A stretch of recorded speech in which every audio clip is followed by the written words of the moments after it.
Bonjour, mon nom est Jean Poirier, je suis le directeur adjoint du CQSS et j'aimerais vous souhaiter la bienvenue à ce séminaire. Nous avons le plaisir aujourd'hui d'être en visioconférence avec nos collègues de l'Université McGill, de l'Université Laval et de l'Université de Sherbrooke, ce qui illustre bien, je pense, l'approche réseau que le CICS a adoptée depuis sa création. Aujourd'hui, nous avons le grand honneur d'accueillir David Binder. David a débuté ses études en mathématiques à l'Université de Toronto en 1971 et a obtenu son PhD à l'Imperial College à Londres en 1977. Il a mené une brillante carrière à Statistique Canada, dont il s'est retiré en 2004 en tant que directeur général de la direction de la méthodologie, qui regroupe plus de 300 statisticiens d'enquête. David a siégé au sein de plusieurs comités et panels d'experts pour divers organismes, dont le Bureau du recensement des États-Unis, le Bureau du travail des États-Unis, l'Académie des sciences des États-Unis, le CRSNG et la Commission européenne. Il a également été président de la Société de statistique du Canada, dont il est maintenant directeur exécutif. Il a également été président du groupe des méthodes d'enquête de l'American Statistical Association, dont il est fellow, secrétaire scientifique et vice-président de l'Association internationale des statisticiens d'enquête et membre élu de l'Institut international de statistique. Il a plus d'une trentaine de publications à son actif, la plupart ayant trait à la théorie et aux méthodes d'analyse des données d'enquête complexes. Pendant toute sa carrière, David Binder a travaillé à créer des passerelles entre les statisticiens et les chercheurs en sciences sociales et nous lui en sommes très, très reconnaissants. Donc, sans plus tarder. Thank you very much, Jean. And I hope you can all hear me. If any of you want to ask questions during the talk for clarification, please feel free to do so. Discussion, however, I think is best held until the end, if that's okay with you. So this is a talk that I gave originally mostly to... I'm getting some feedback, but I guess that's okay. A talk that I gave mostly to statisticians at the Statistical Society of Canada, but I was asked if I could represent it here because a lot of the issues are of interest more broadly than just the mathematical statisticians. So I've written quite a bit theoretically on the reasons for why one might want to take a design-based approach for the analysis of data that has been obtained from a complex survey. For example, should you be using the survey weights and so on? It's a subject about which there has been a lot of controversy, and what I plan to do today is to address some of the criticisms of the approach and talk about the general subject in light of the criticisms. So the way I'm going to approach this is go through the following. First of all, what do we mean by design-based as opposed to model-based inference for the analysis of survey data? I will give you a simple example where the sampling is informative and where some of the issues will become apparent. Then talk about, for the design-based people, what is their rationale for using such an approach under a model design-based randomization framework, which is the framework about which I'll be talking about, and I'll explain that as I go along. I'll talk about some situations where it's not, even that framework doesn't really help answer our questions. There are still some problematic cases. I'll go through a quick artificial example. Then I'll talk about some of the criticisms that I have been able to dig up in the literature and answer those and finish with some closing remarks. So nobody's left yet based on that outline. That's a good sign.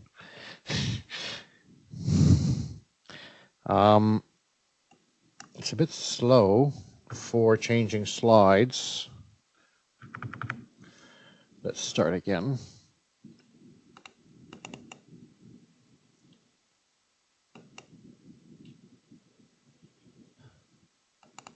Okay, it says to press twice. Okay.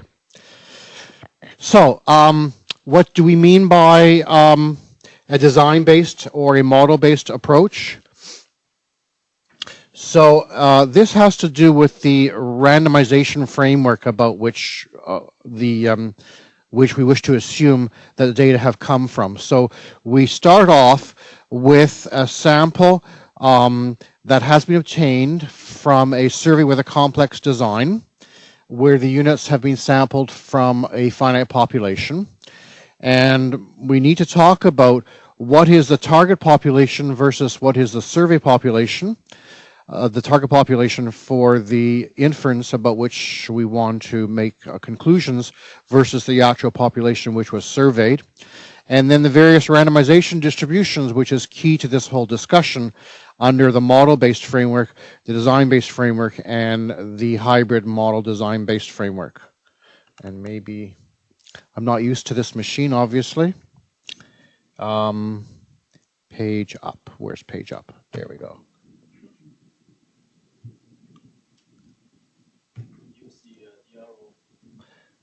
Use the arrow instead. Yes, okay. Sorry about that. This talk's going to be longer than I thought because I don't know how to use your equipment. Okay, so first of all, the target population is a population about which the researcher wishes to make conclusions, as opposed to the survey population, which consists of all the units that are actually eligible for selection through the frame and the survey design being used. So these can be different. And we see here that the survey population, which is the population from which we have selected the sample, may not necessarily overlap completely, may not coincide, in fact, with the actual target population. The survey producer usually has a finite target population in mind, but because of operational considerations, he may not be able to get to certain members of the population. They may be in remote areas. It may be a telephone survey, which means that they wouldn't include households with no telephone, and so on. So there is a distinction between the survey population and the target population. Okay. However, the survey producer is interested in making inferences about this finite population quantity, theta sub n, I will call it, which is the finite target population parameter. For example, in a business survey, it's not uncommon to just exclude totally from sampling the very smallest units in the business frame. So they have something called cutoff sampling, and yet they may still wish to make inferences which include those units in the estimates. So in that case, we can see quite clearly how the target population and the survey population can differ. And I'll come back to that example. Well, I actually say that. That's one of the criticisms that the modelers have about design-based methods is in the case of cutoff sampling, they say, well, your survey population isn't even the population of interest, so therefore design-based methods aren't appropriate. That's what they say. What the people actually do is they usually find some kind of a weight adjustment or some other, perhaps model-based method to account for that component of the target population which wasn't actually in the survey population. So design-based people actually do make the adjustments, and that's why you have the picture the way I have it. In the case of an infinite population, The parameters are actually related to, the quantities of interest are actually related to the parameters of a statistical model. So what you have here is you may have a statistical model such as a regression model, and the parameters of interest may be the coefficients of that regression model, and you believe that it was that regression model which in fact generated your finite population. So you have theta is your regression parameter, theta sub n will be a finite population parameter which is associated with that. For example, it might be, if you could have observed the complete finite population, it could be the least squares estimator of your regression coefficient based on the complete finite population, and that's what I would be calling theta sub n. On the other hand, we actually have a sample with a survey population which looks like before.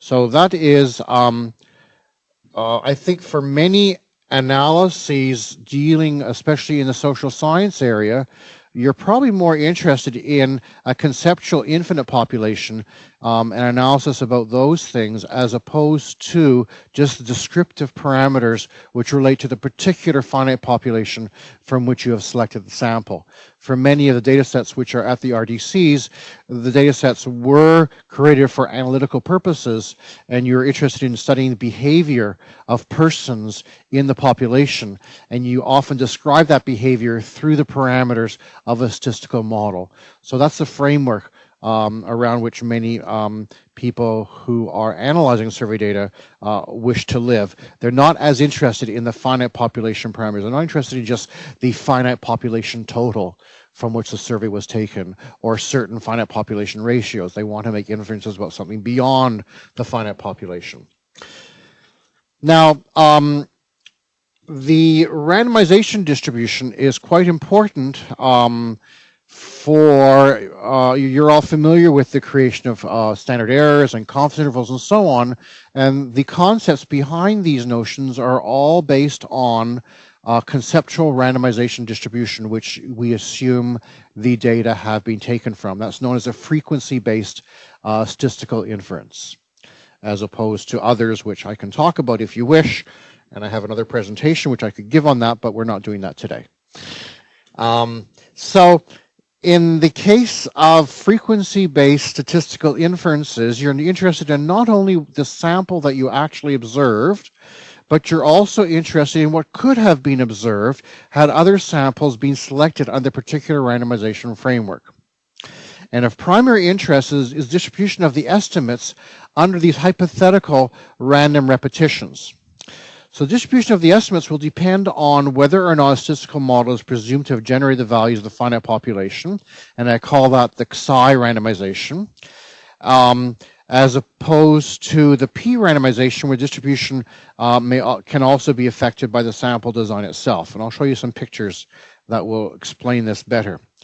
Here we have a picture which sort of shows what happens in the design-based framework.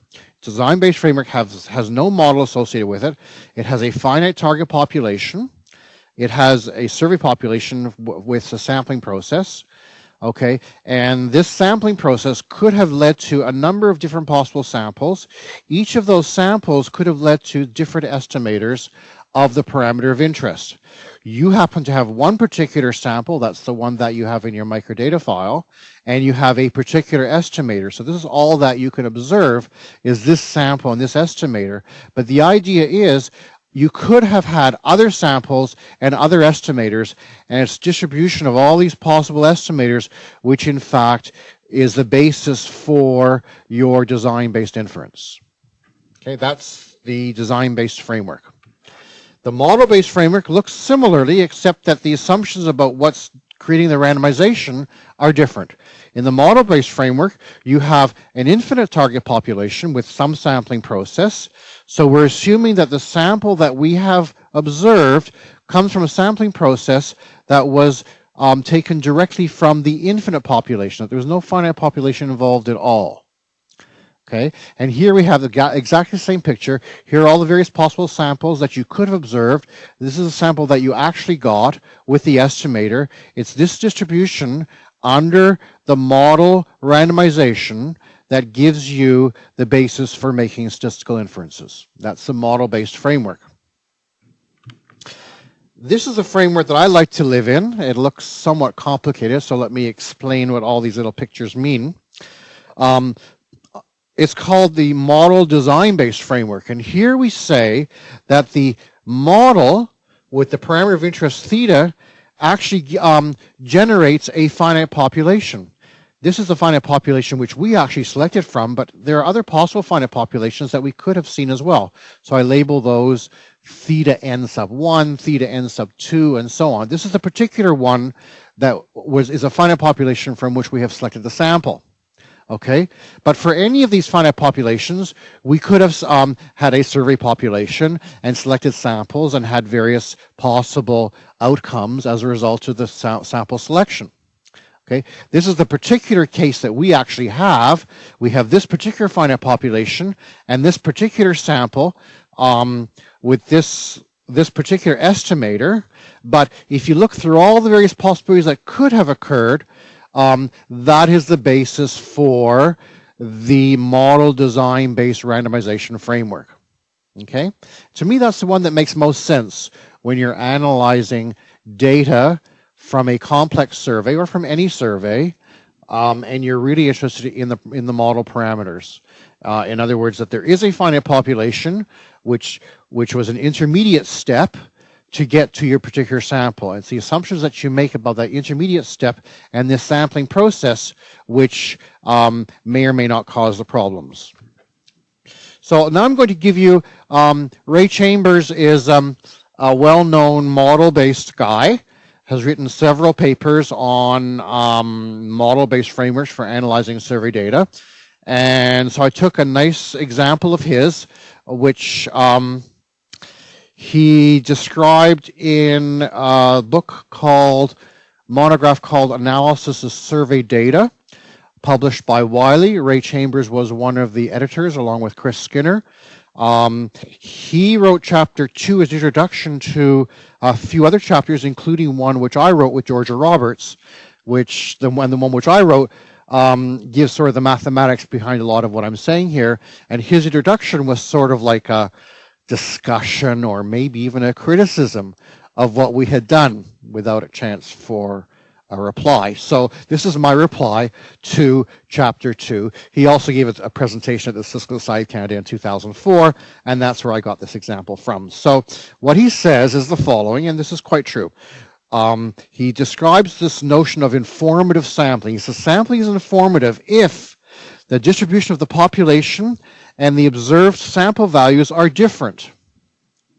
Okay, in other words, sampling is informative given some information if the two corresponding probabilities are unequal. In other words, if sampling directly from the model gives you different probability distributions than going through this model design-based setup, then we say the sampling is informative. That's essentially what he's saying.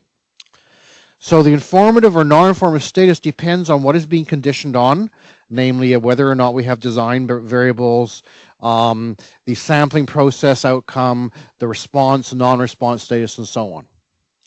And I have no argument with that. That's actually a very good definition of informative sampling.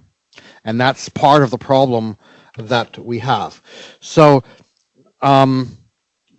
this picture may not be obvious, but this tries to show you what informative sampling looks like. It says that you have this sampling process from this population, and if you could pretend that that sampling process is the same as if it had been selected directly from the infinite target population, then the sampling is not informative. Okay? It doesn't work very well in journals. I've tried to write this up in journals, and I didn't understand the picture, so I have to do something with it. But anyway, and here's an example that Ray Chambers uses as a criticism to design-based methods. He says, suppose we have the very, very simple example. One variable, there's no auxiliary data, it's just y values, okay? And it comes from the one parameter exponential model. That's a model that's often used to model things like waiting time distributions and so on. Anyway, so there it is. Very, very simple model. One of the simplest continuous. It's a positive random variable, and that's its density function. And the parameter of interest is the mean of the population, which is in fact 1 over theta. But now, that's how the finite population was generated.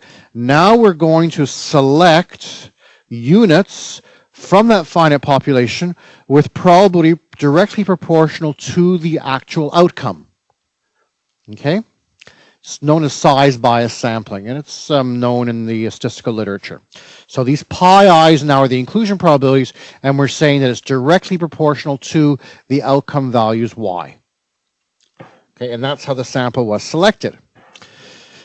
Now, the value of this population mean is totally deducible from the sample values of y and their inclusion probabilities, because I just said that we're selecting directly proportional to the y's, and there's enough information there that you obviously know all the y values in your population, even before as you're selecting the sample. So the maximum likelihood estimator, the model-based estimator, is in fact the known value of your population mean. Okay, and the model design-based variance of that estimator is in fact mu squared over n, where n is the population size. So the full information, so that's the full information maximum likelihood estimator. The important point to notice here is that its variance is of the order of 1 over the population size, not 1 over the sample size for this very artificial example. Now, Ray does make the comment that this full information maximum likelihood estimator may become difficult in secondary analysis under informative sampling because much of the information desired for this modeling is not available. So here's a modeler's concession that maybe it won't actually work in practice. Now, the pseudo likelihood approach, that's the approach that StatsCan tends to recommend, and it does the weighted estimator. Okay, it says use your sampling weights to estimate this population mean. So it's a very simple sampling process. You basically have weights that are inversely proportional to the probabilities of inclusion, and this is what your estimator looks like. These 1 over pi is simply the survey weights that you tend to see on a survey file.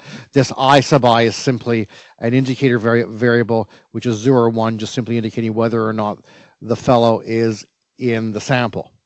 Okay, the variance of this pseudo likelihood estimator is of order 1 over little n, the sample size. Okay, so clearly the pseudo likelihood estimator is suboptimal by a long shot.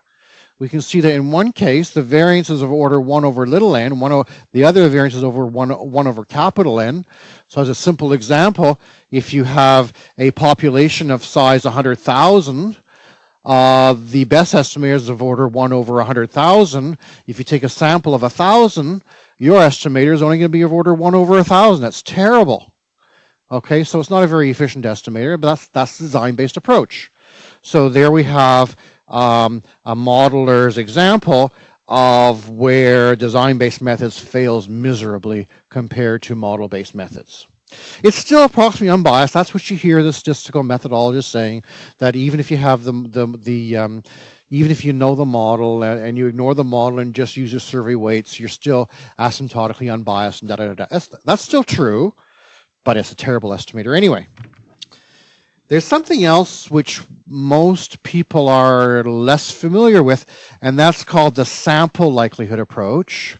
This has been promoted recently by a researcher named Danny Pfefferman and a number of his students, Mikhail Sverchkov, one of his more prominent students. They've written many papers jointly. And I kind of like this approach if you have enough information, but it's not something that we tend to recommend. And here what they do is they approximate the distribution of the sample values as a function of the population distribution of the sampling weights. So I'm not going to go into details here, but it is because it's you really need to know something about the sampling process to use it.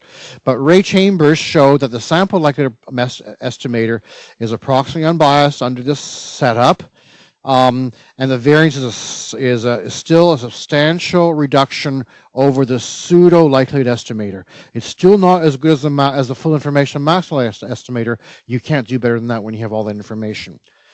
And this tends to be what happens is if you have all the information about the sampling process, The maximum likelihood is best, and generally is better than the sample likelihood estimator, and that is better than the pseudo likelihood estimator, and the pseudo likelihood estimator is the one that we tend to recommend if you're taking a design-based approach. So all these other methods are better, okay, if you know all the design, all the model information, and the sampling process, and what led to informative sampling, and so on. So now I'm going to switch gears here. Okay, this is a time for any questions for clarification rather than discussion. Are there any here or abroad, dans les étrangers, in foreign countries and other universities? Laval, Sherbrooke, McGill, I'm not sure who's with us. Yes? You'll need a microphone if you want to be heard by people outside of this room. One thing I missed, could you just explain to you by which trick you get a variance from the sample that is proportional to the size of the entire population? I missed that one. Oh, that's easy. Because of this funny method of selecting the sample, we actually know the Y values when you select the sample, because the probabilities of inclusion are directly proportional to the Y values. In order to do that, you must know all the Y values.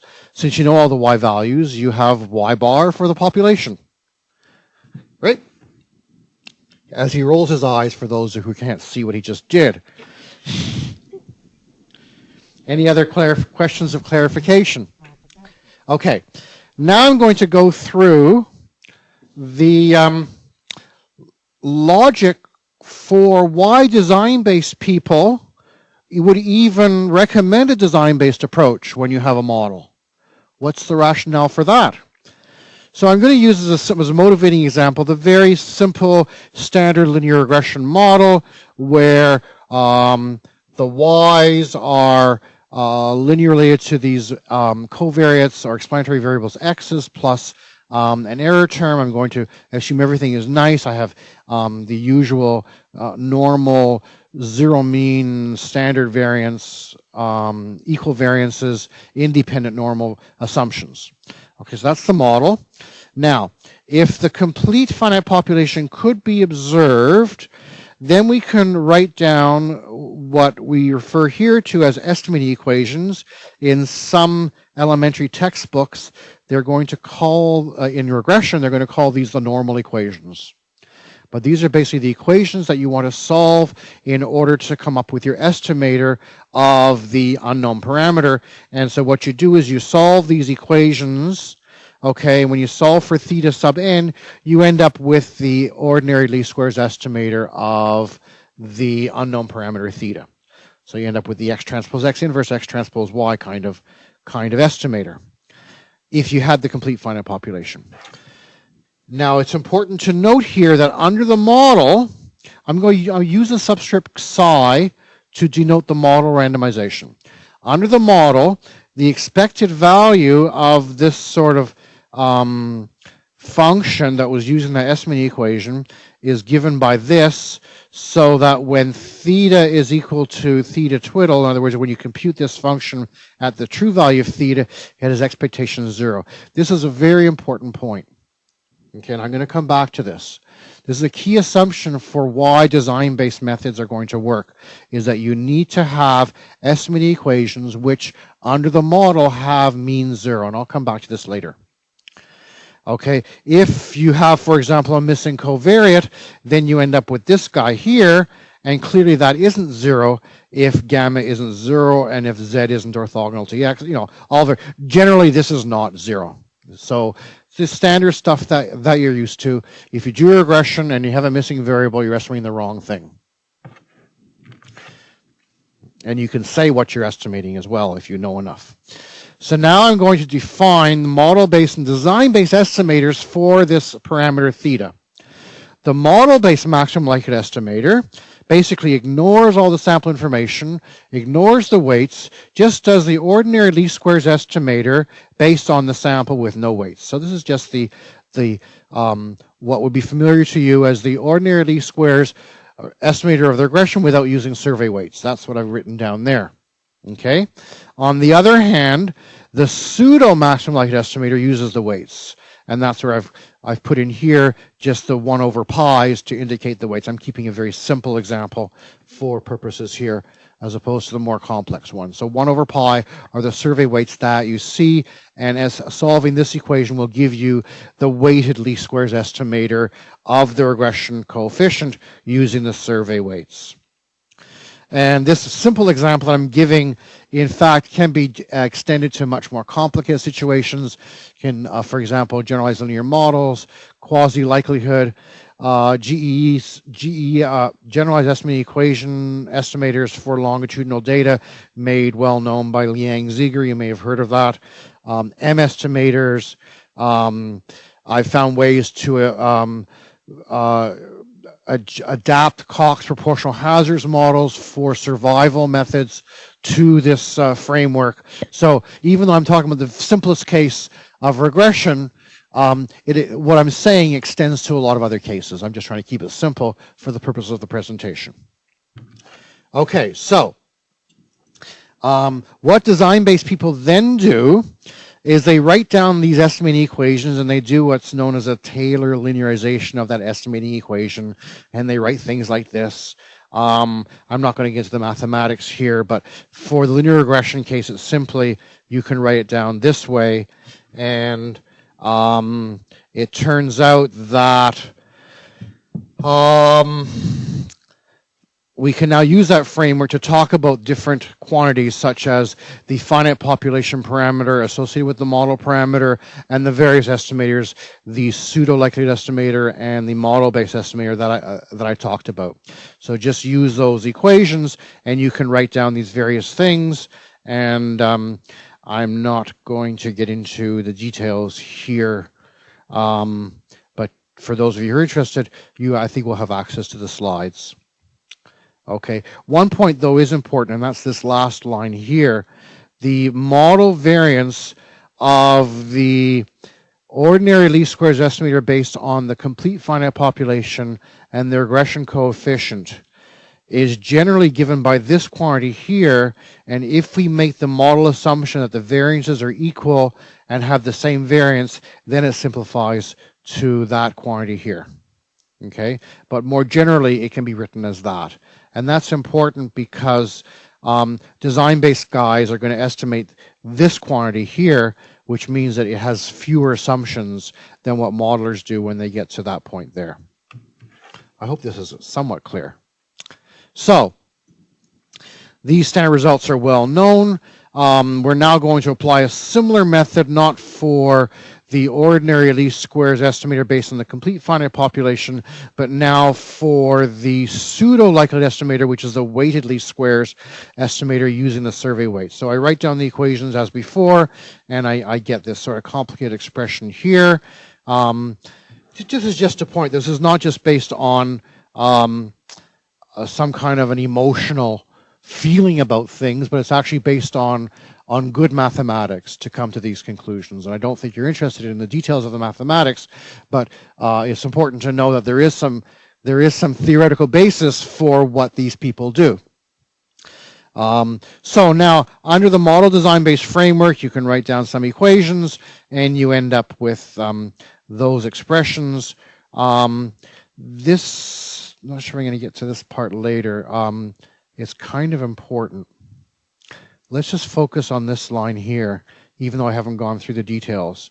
What this says is that the model design-based variance of the weighted least squares estimator, this is the weighted least squares regression estimator, okay, can be broken up into two components. The first component, which is the model expectation of a design-based variance, and the second component is a model variance of this quantity here. Now, I don't remember if I get into, I must get into this later. Yes. But let's look at it here. It turns out that this second component is of order 1 over capital N, and this first component is of order 1 over little n. So what that means is that when your sampling fractions are small, this second component can be totally ignored. It really is very, very small compared to the first component. And what this first component is doing is it's giving you the design-based variance. So that's somewhat important, that even under the model design-based framework, using a design-based variance is a very good approximation for the total variance, which is what you're really interested in. And that's the main justification for these design-based people to recommend the approach. Because they're saying that when the sampling fraction is small, a design-based variance is giving you the correct model design-based variance when the sampling fractions are small. And for most population surveys that you see, currently, the sampling fractions are small. They're household surveys for the most part. Once you start analyzing census stuff, things will be different, but for the time being, that's the situation. So that's the reason why the design-based people will recommend the design-based approach for the kinds of surveys that you are analyzing, because the sampling fractions are small. There's more to the story, though, and I'll get to it. But that's the first main result. And here I try to say it, that this design-based variance is model design unbiased for the total variance, which is what you're really interested in when the sampling fractions are small. And the second result is that if the sampling is not informative, then the model-based variance and the model design-based variance will be the same. And since I can now estimate that using a design-based variance, what that's saying is that if I compute a model-based variance and I compute a design-based variance, when the sampling is not informative, those two quantities should be similar. That's why sometimes it's recommended that perhaps you should compute both variances. Compute both the model-based variance and the design-based variance and see whether or not they're similar. Because if they're not, that's an indication that in fact the sampling was informative. And that the model-based variance might not be right, because if it is right, they should be the same.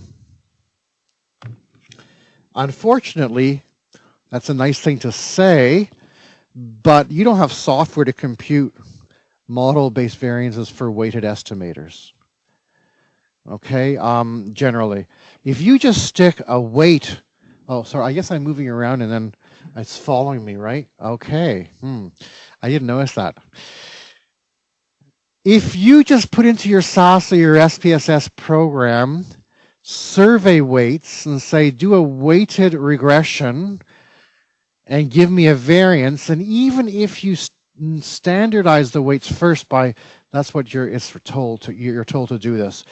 Rescale the weights so that the sum of the weights is equal to your sample size and everything is fine. Well, it's not. I'm sorry. It's not giving you the model-based variance of the weighted estimator. It's giving you some other quantity. It's not giving you what you want. So there is, if you're a Stata user and you use the statement robust and use a p-weight, it will give you the right answer.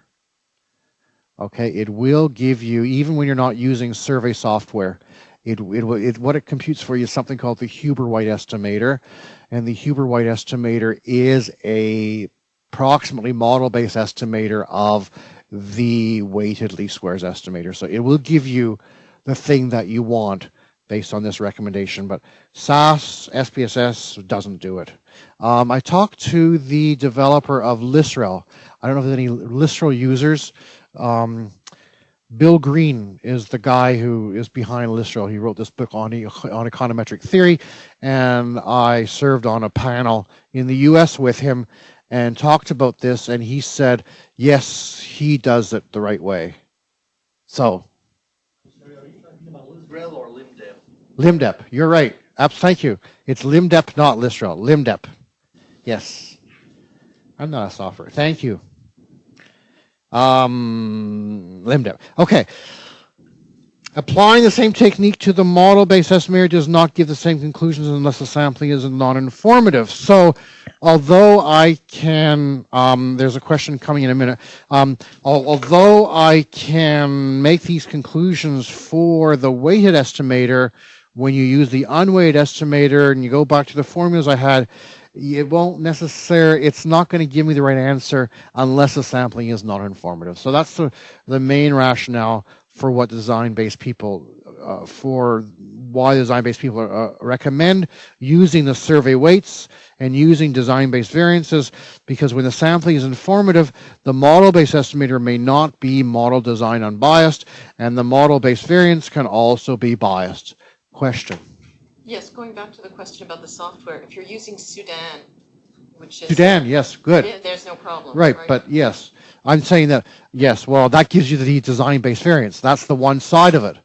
If you want the design-based variance, then Sudan, or if you're using the right survey software in Stata, or those things, that's the one side of it. That's the design-based variance. That you can compute.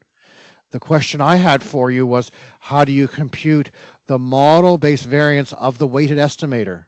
And what I said is that just putting the weights into SAS and rescaling them doesn't work. That's okay.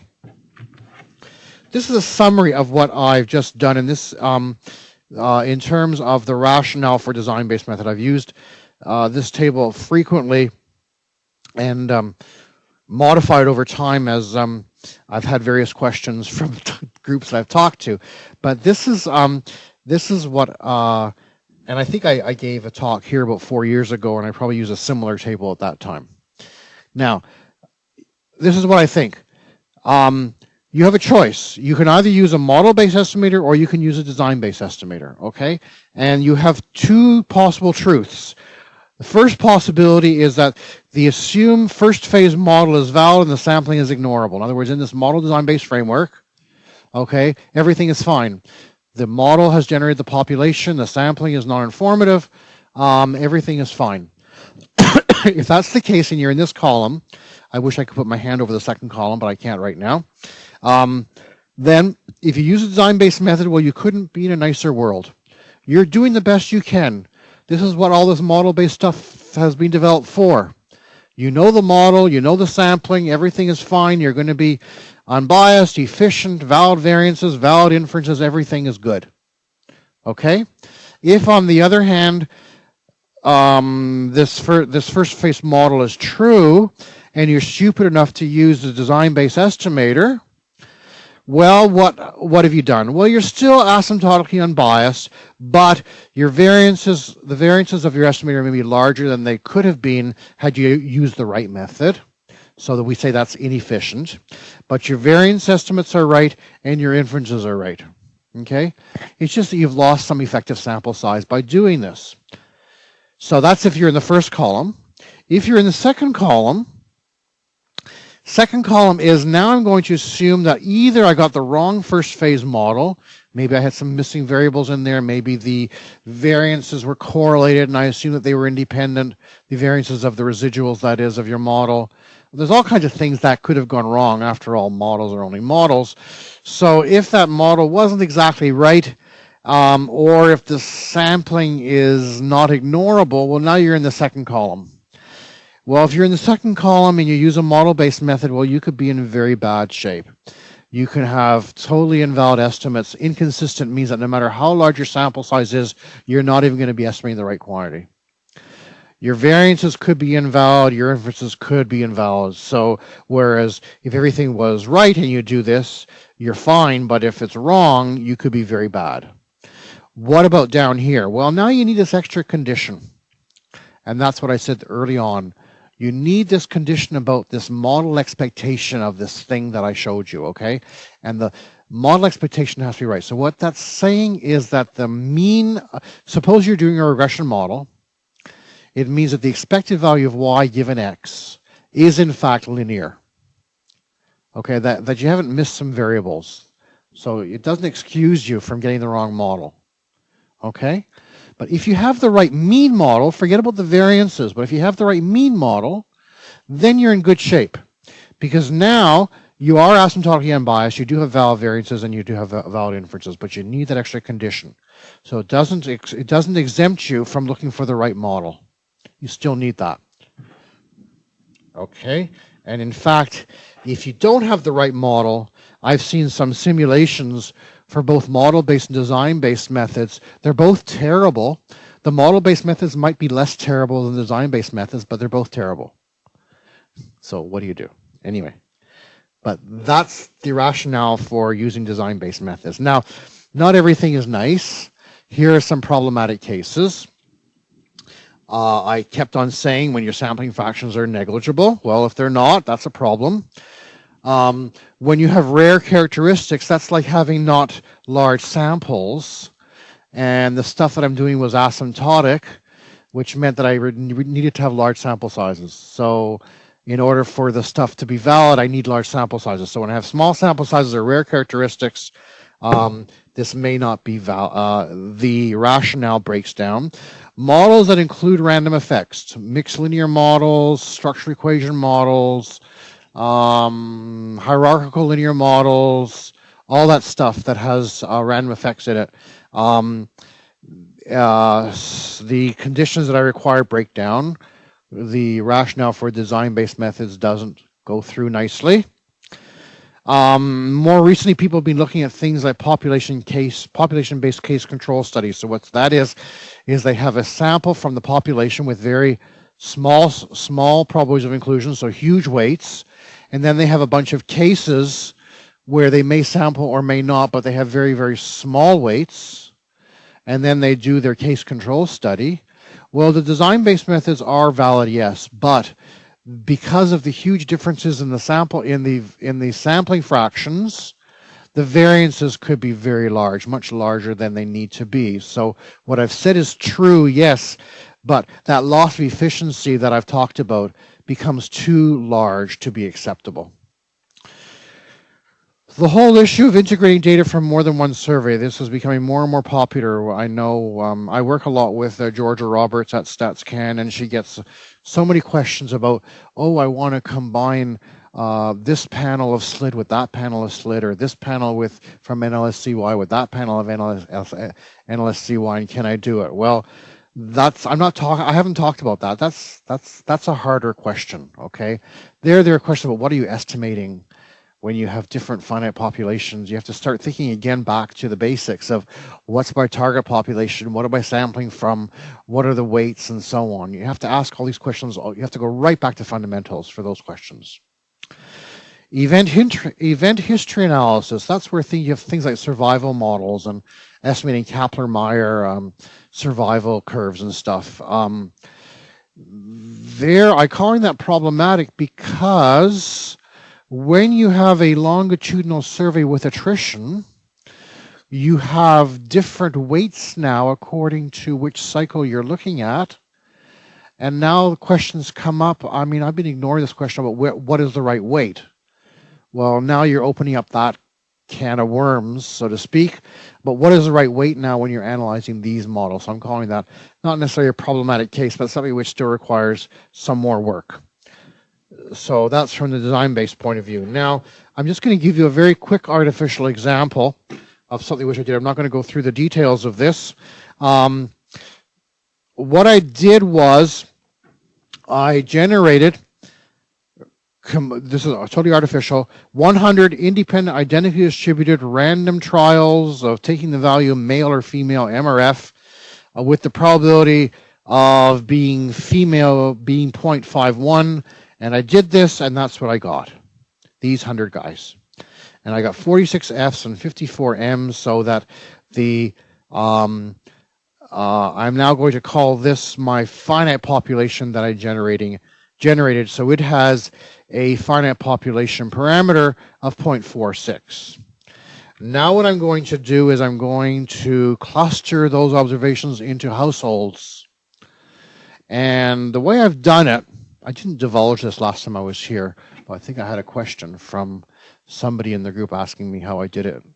What I actually did, if you look at the original data, I went along my merry way, and as soon as I had a change in sex, I changed households.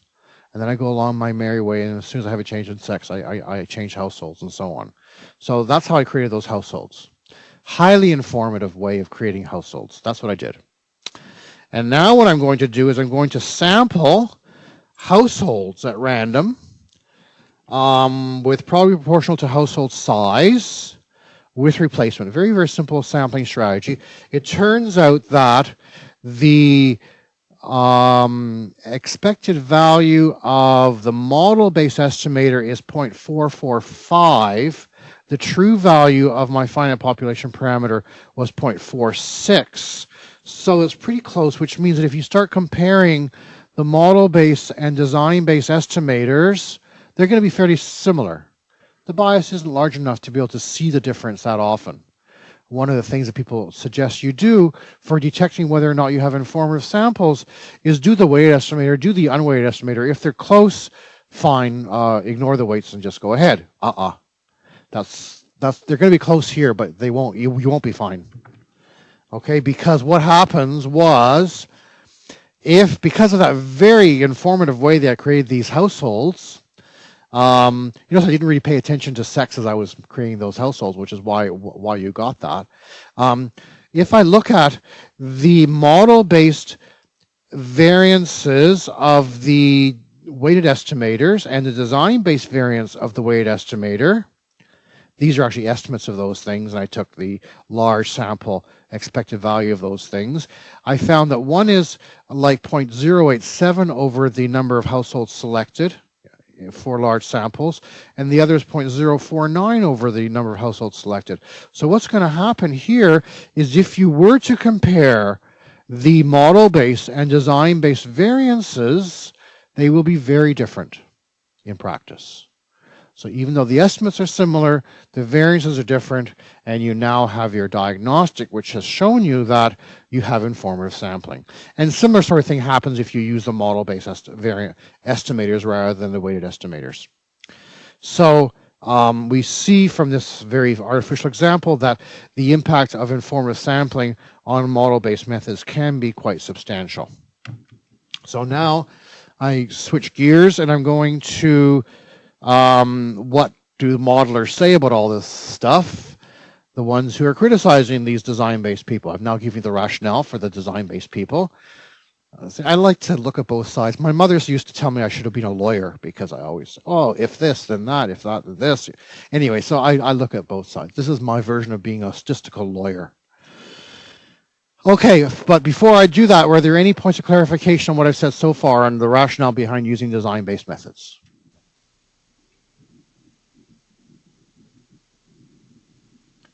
So it was all very straightforward. Okay, good. We'll discuss it later, if you like. So in 1989, a fellow by the name of Jan Heum, I think would be the right pronunciation, a Dutch fellow, wrote in a monograph on panel survey. This is a direct quote from what he wrote. Sample-based analyses of individual longitudinal behavior can normally do well without sampling weights. Instead of worrying about such weights, it pays to concentrate on the modeling of behavior and on drawing inference about features of the model. I agree. That's what I was trying to say. I was saying that it doesn't exempt you from getting the right model. Okay? You still have to do that. Okay? So there's nothing wrong with that second statement, but I don't think the first statement follows from the second. One should not feel confined to finite population totals and means, finite population regression coefficients, and other finite population statistics. True. And in the model design-based framework, I've gotten beyond that. I've talked about how models generate finite populations, and then these finite populations give rise to these finite population characteristics, but that's only by looking at that big picture I had of all the various possibilities, I've gotten around that problem. Also, some claims about the good properties of conventional weighting seem exaggerated.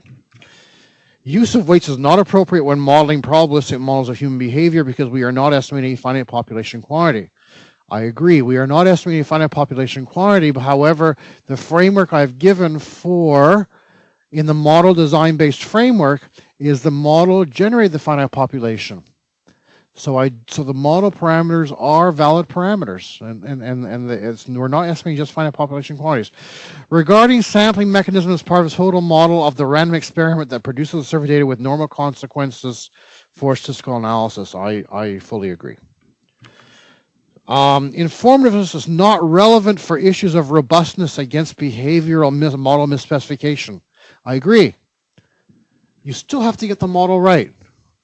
You still have to, but I also think you still have to worry about informativeness. The finite population quantity associated with the model parameter may not always be a useful descriptive statistic. Social science researchers are doing this all the time. They're estimating regression coefficients.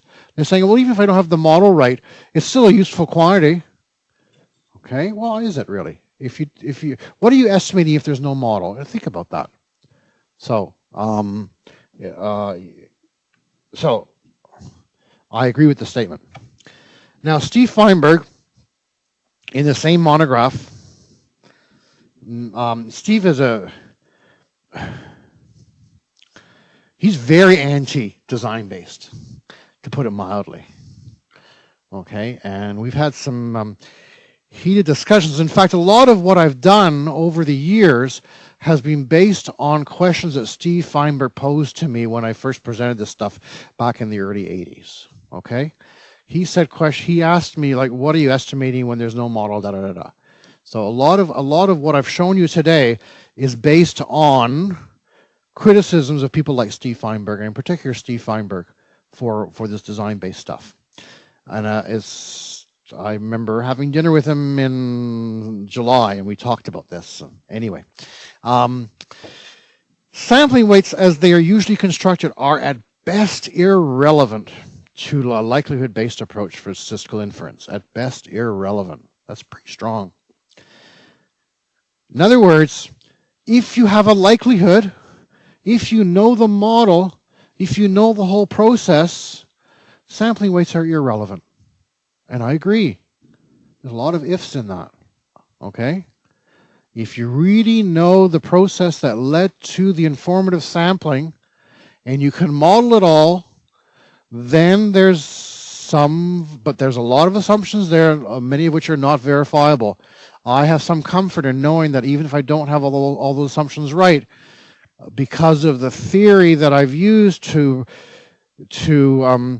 give the reasons why design-based methods are appropriate, I've got some comfort in knowing that I don't have to have the model completely right and it's still valid, even though I may not be as efficient. Steve does say weights may be appropriate for outcome-based sampling, so he actually steps down from that one, and he does say that when you have observational studies and stuff, that you may need to use weights there. Now, Breckling et al., Ray Chambers is part of et al. There, have mentioned the problems of design-based methods for estimating finite population quantities with things like cutoff sampling. I talked about that before. Design-based methods have problems with cutoff sampling, and they have to model what's going on there. So there is some modeling still required. Roger Sugden wrote the following. He doesn't like the fact that the design-based people are relying only on these asymptotic arguments, asymptotic large sample, results. So he says there is a danger of using pure asymptotic arguments to justify robustness. The asymptotic scheme requires an infinite sequence of samples and populations, usually replicating the given population and sampling scheme, somewhat arbitrarily and incapable of verification. I disagree with that statement. Okay, because under the model design-based framework, that's not the way we do the asymptotics. See, he's talking about the old way of doing asymptotics, which is what they do is you take the finite population and you replicate it exactly a large number of times, and then you sample from that, and that's the rationale for the asymptotics. Well, that's not, and that's his criticism here, and it's quite valid, I think, but that's not what we're doing. Under the model design-based framework, we can create different finite populations for each of those outcomes, and then from each of those finite populations, we can select a sample. So we've gotten away from that particular problem. But instead of limit theorems, I would like to see approximations to the bias for use with moderate sample sizes. I fully agree.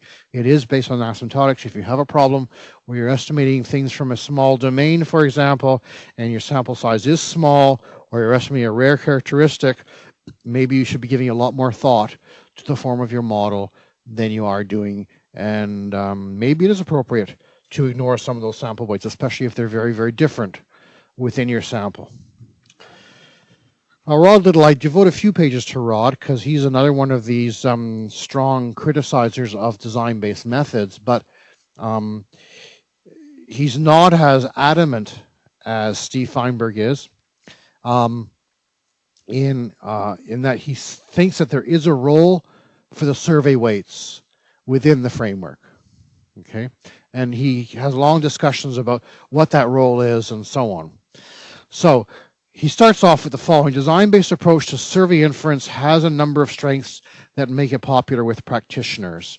It automatically takes into account features of survey design and provides reliable inferences in large samples without the need for strong modeling assumptions. So starts off there by saying that, yeah, there is a role here, but on the other hand, it is essentially asymptotic and hence yields limited guidance for small sample adjustments. Unlike models, which lead to efficient inferences based on likelihood or Bayesian principles, the design-based approach is not prescriptive for the choice of estimator. It lacks a theory, and the estimates that it yields are potentially inefficient. Well, I agree with all those things. So if you have the right model, then you're not necessarily doing the right thing.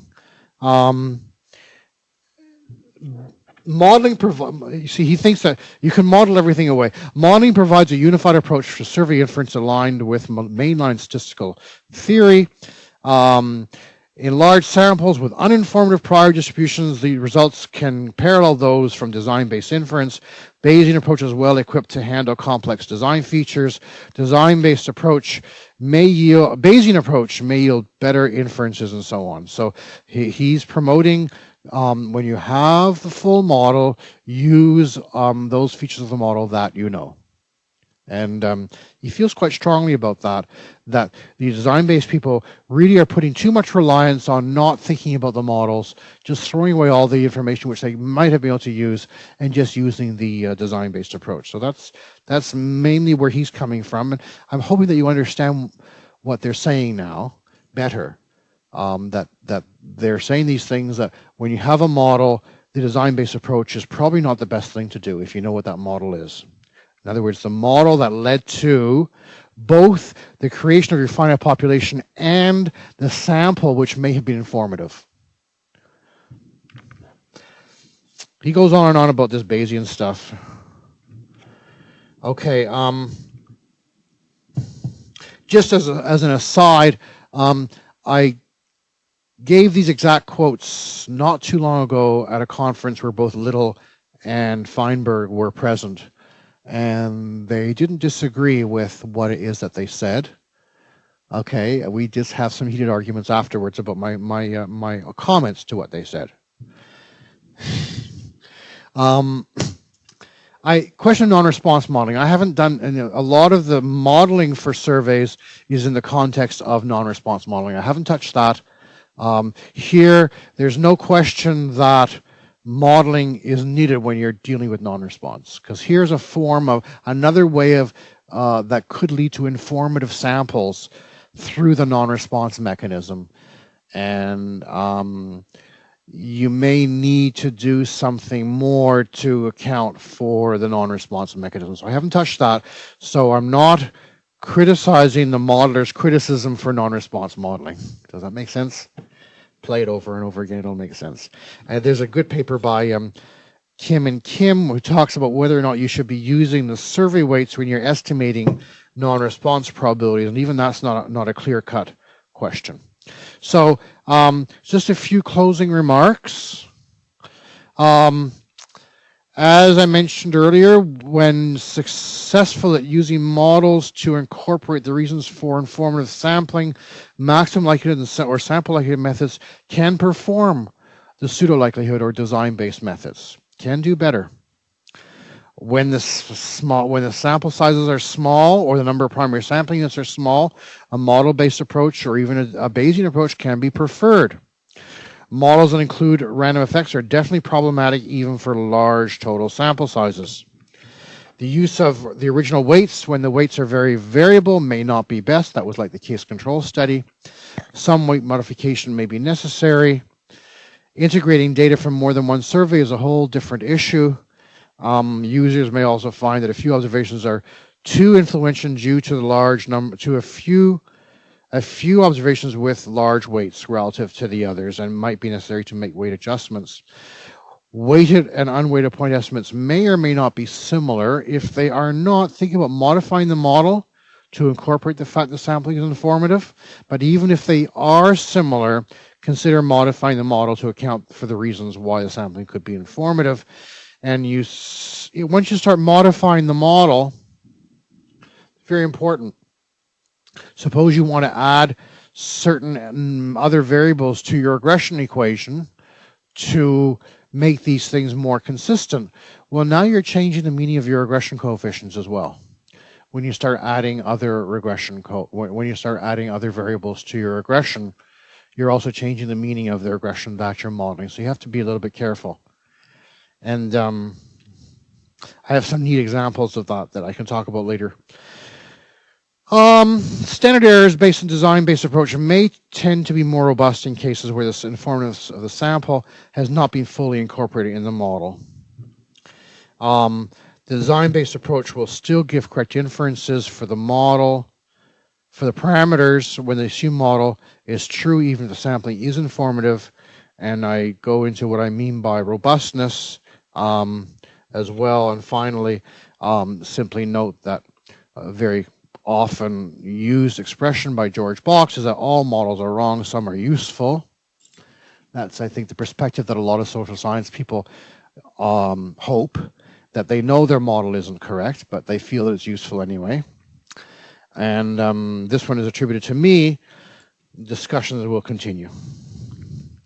Okay, and I left at the end of my slides my email address, since you can't write to me at StatsCan, because even though I'm there part-time, I don't have access to outside email there.